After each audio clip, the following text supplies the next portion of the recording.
হাজরিন, তাই যারা বিরুদ্ধ হয়ে গেছেন, ইলমে দ্বীন অর্জন করতে পারেন নাই, আপনি বাংলা পড়েন, বাংলা পড়ে তুমি আলেম হন, আপনি বাংলা পড়ে আলেম হন। বড় বাহাদুর কেবলা রহমাতুল্লাহ আলাইহি বাংলা ভাষায় 1930 সালে, আজকে নয়, বাংলা ভাষা তো বাংলাদেশে 52 সালে আসছে। কত সালে? ও মিয়া সাহেব, কত সালে? আমরা 52 সালে ভাষা আন্দোলন করেছি। আর আমার বড় আব্বা যান শাহ সুফি পীর নেসারউদ্দিন রহমাতুল্লাহ আলাইহি 1930 সালে তরিকুল ইসলাম কিতাব লিখছে বাংলায়। বুঝছেন তো? ফতোয়া সিদ্দিকিয়া বাংলায় কিতে লাগছে, আগে লাগছে উর্দুতে, তারপর লাগছে বাংলায়। তাবলিগ পত্রিকা এইগুলো বরাবর প্রতিষ্ঠিত শাহ সুফি পীর নেসারউদ্দিন রহমাতুল্লাহ তিনি করেছেন।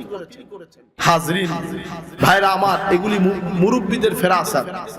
আল্লাহর ওলিরা আল্লাহর নূরের চোখে দেখেন, বলেন না সুবহানাল্লাহ। ইত্তাকু ফিরাসাতাল মুমিন ফাইন্নাহু ইয়ানজুরু বিনূরিল্লাহ, বলেন না সুবহানাল্লাহ। হাজরিন, এই যে বাংলাদেশ হয়েছে, বড় আব্বা 1907 আমলে, ব্রিটিশ পিরিয়ড না, ব্রিটিশ আমলে তিনি বলেছিলেন বাংলাদেশে, আমাদের বাংলাদেশে একটি ইউনিভার্সিটি করা দরকার, ইসলাম ইউনিভার্সিটি। অকফেস্টেড মুসলিম টেরিটরি, অকফেস্টেডে যে টাকা আছে, ব্রিটিশ আমলে ব্রিটিশ সরকারের অধীনে একটা অকফেস্টেড ছিল, মুসলমানদের সম্পত্তি অকফেস্টেড, সেখানে মুসলমানদের টাকা জমা ছিল, যার দ্বারা পূর্ববঙ্গে এবং পশ্চিমবঙ্গে, অর্থাৎ কলকাতায় এবং আমাদের এই বঙ্গে, এই দুই বঙ্গে দুইটা ইউনিভার্সিটি হওয়া সম্ভব ছিল। বড় আব্বা বললেন যে আমাদের বাংলাদেশে একটা ইউনিভার্সিটি, ইসলাম ইউনিভার্সিটি করা সম্ভব। বড় আব্বা প্রস্তাব করেছিলেন যে একটা ইসলাম ইউনিভার্সিটি বাংলাদেশে হয়। তখন বাংলাদেশের নামও নাই। সুবহানাল্লাহ কান 71 সালে সেই বাংলাদেশ প্রতিষ্ঠিত হয়েছে। বলছে কবে, কাম হইছে কবে? সুবহানাল্লাহ। 47 হয়েছে দেশ, পাকিস্তান থেকে, এই ব্রিটিশ থেকে ভাগ হয়ে গেছে পাকিস্তান। আমাদের এই নেসারাবাদ উপজেলার ওপারে এন্দেরহাট, মেয়ারহাট আছে, দুইটা বাজার আছে না ভাই? ওখানে বাজারের নাম রাখতে চাইলে পাকিস্তান বাজার। বড় আব্বা চক্ষু বন্ধ করে বললেন, 47-এর ঘটনা কিন্তু না বাবা, পাকিস্তান তো থাকবে না, মিয়ারহাট নাম রেখে দাও। ইত্তাকু ফিরাসাতাল মুমিন ফাইন্নাহু ইয়ানজুরু বিনূরিল্লাহ। বড় আব্বা এদেশে আলিয়া মাদ্রাসা প্রতিষ্ঠা করেছেন। দাদা হুজুর কেবলা, আমার দাদা হুজুর কেবলা শাহ সুফি পীর আবু জাফর মোহাম্মদ সালেহ রহমাতুল্লাহ আলাইহি সারা দেশে এই দুই হুজুরে, আমার বড় আব্বা এবং দাদা, 4500 আলিয়া মাদ্রাসা করেছে বাংলাদেশে। এটা মাদ্রাসা বোর্ডের রিপোর্ট, এটা কিন্তু আমাদের অনুসন্ধান, বাংলাদেশ সরকার অনুসন্ধান করেছে। এক ব্যক্তি 4.5 আলিয়া মাদ্রাসা করেছে। বিশ্বাস না করে মাদ্রাসা বোর্ডে যান, ইসলামী আলিম বিশ্ববিদ্যালয়ে যান, সেখানে জিজ্ঞাসা করতে আসেন আমার কথা মিথ্যা না সত্য। আলহামদুলিল্লাহ, এটা আমাদের ফকর না, আমার মুরব্বিরা করছে, এটা আমাদের মনের প্রশান্তি, বলেন না আলহামদুলিল্লাহ। এটা আমাদের মনের প্রশান্তি, এটা আমাদের একটা আত্মতৃপ্তি। তারপরেও বড় আব্বা বললেন, আমি যদি এটা আদর্শ মাদ্রাসা করতে পারতাম, আমি যদি এটা আদর্শ মাদ্রাসা করতে পারতাম, নিউ স্কিম না ওল্ড স্কিম, কিতাব পূজার জন্য, হক্কানি আলেম হওয়ার জন্য বড় আব্বা বেসরকারি মাদ্রাসা করতে চাইলেন। চলে গেলেন বড় আব্বা যান, আমার দাদা হুজুরগুলো করলেন আদর্শ মাদ্রাসা। এই আদর্শ মাদ্রাসা কিছুদিন চললো, তারপর বন্ধ হয়ে গেল। আবার 85 সালে আমার দাদা হুজুর কেবলা নেসাবে কাদিম নেসারিয়া দারুল উলুম নামে একটা দিনিয়া মাদ্রাসা বড় আব্বা আমার দাদা হুজুরকে প্রতিষ্ঠা করলেন। হাজরিন, ধারাবাহিকতায় আস্তে আস্তে হযরত পীর সাহেব কেবলা, বর্তমান আমার হযরত পীর সাহেব কেবলা, তিনি এই মাদ্রাসা 2000 সালে এটার তিনি কাজ শুরু করলেন। সারা বাংলাদেশে মাদ্রাসাগুলোর যে পরিস্থিতি হতে লাগলো, এই যে আজকে দারুস সুন্নাত কিতাব শিক্ষা কেন্দ্র, এটা কি প্রয়োজন ছিল? যদি মাদ্রাসাগুলো যদি লেখাপড়া ঠিক মতন হইতো, এগুলো তো কোনো প্রয়োজন ছিল না, ছিল কোনো প্রয়োজন ছিল, দিনই আমাদের দরকার ছিল না। কিন্তু সহশিক্ষা, সিলেবাসের মধ্যে সমস্যা, নানাবিধ সমস্যার কারণে আল্লাহর দ্বীন, ইসলাম, নামাজ, রোজা, হজ, যাকাত, কুরবানি এই বাঁচানোর জন্য এই মাদ্রাসা করা হয়েছে। আর আপনারা যদি মনে করেন এখানে পীর সাহেবের স্বার্থ কি, পীর সাহেব মনে হয় নিজের দলবল লইয়া, পীর সাহেবের দলবলের অভাব আছে, এই মিয়া সাহেব অভাব আছে, আলহামদুলিল্লাহ। আমার হুজুরের কোনো অভাব আছে? আলহামদুলিল্লাহ।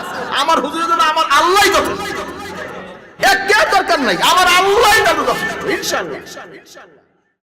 এত কিছু থাকতে উল্টো স্রোতে তিনি পাল তুলে দিলেন।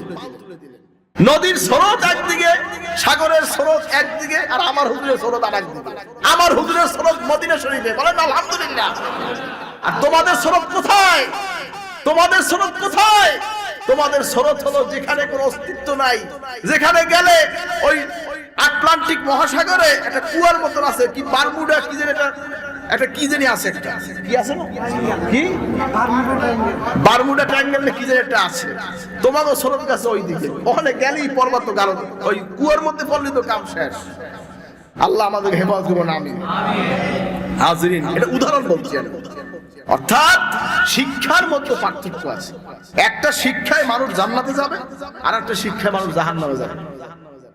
সব ইবাদতের ক্ষেত্রে যদি আপনার নিয়তের মধ্যে গরমিল হয় যে আমি এই শিক্ষা দিয়ে চাকরি করব, আমি এই শিক্ষা দিয়া মানুষকে আমি নিজের বাহাদুরি, নিজের গ্র্যাভিটি, নিজের ডক্টরেট ডিগ্রি নিজেকে জাহের করব, মিয়া সাহেব তোমার এই শিক্ষা হারাম। কোনদিন ওই শিক্ষা কাজে লাগবে? হ্যাঁ, আমি শিক্ষা গ্রহণ করছি, আমি নিজে শিখবো আর একজনকে শিখাবো, আমি নিজে শিখবো আর একজনকে শিখাবো, বিনিময় আল্লাহকে চাই। কে কে আল্লাহকে চাই? নারা তাকবীর।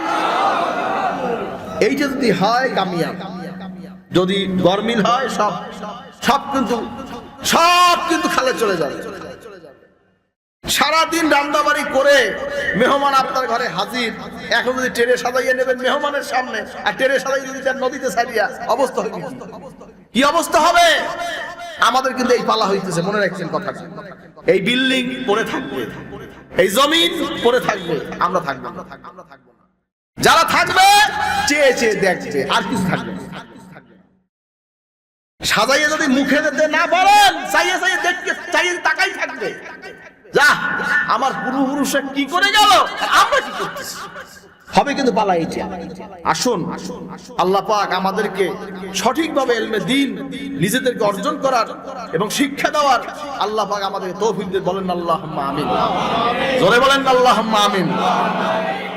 হাজরিন, যেহেতু আজকে মাদ্রাসা এসেছি, খানকা এসেছি, খানকাও শিক্ষার জায়গা, মাদ্রাসাও শিক্ষার জায়গা।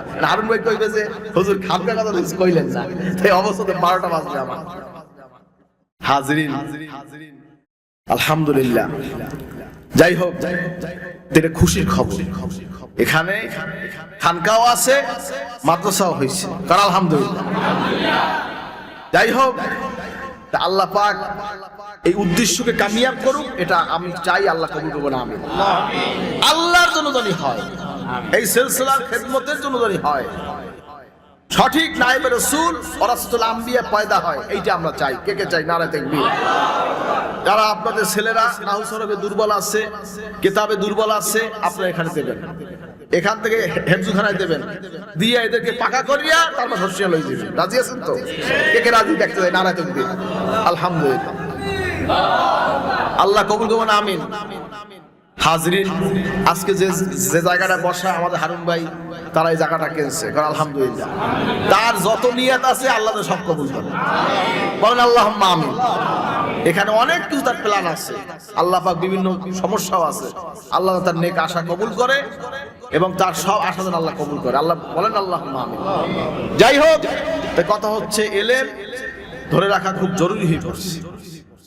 এলেমের জন্য আমার বাপ দাদা, বড় আব্বা, মরহুম হুজুর, দাদা হুজুর কেবলা, ফুরফুরা মুজাদ্দেদ জামান রাহমাতুল্লাহ আলাইহি, আমার বর্তমান হযরত বিশ্বাস কেবলা, খালি এলেম ধরে রাখা তো তার সবকিছু।